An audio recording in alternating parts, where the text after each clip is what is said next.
Session 2 moves into the violence iceberg. Gil, do you want to talk a little bit about that? Yeah, there are it talks about what the norms are and the shattered glass effect of this.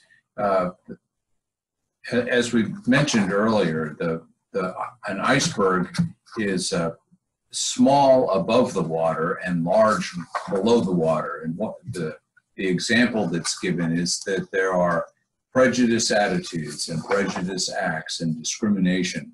Those are all under the water. Those are all things that happen that are the basis that turn into violence. And so when we talk about, well, we need to end the violence, we also need to deal with those other components as well.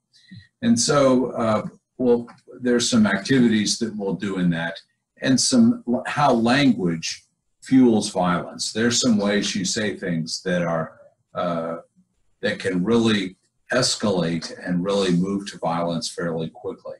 Again, there's a theological framework for this.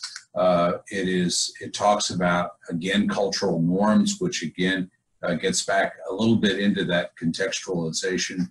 And like each of the other sessions, there is a weekly challenge to find examples that you've seen over the next 5 to 7 days as to where you've seen examples of some of those things in the iceberg. Probably haven't seen violence, but you've probably seen some discrimination and some prejudice acts and some prejudice attitudes.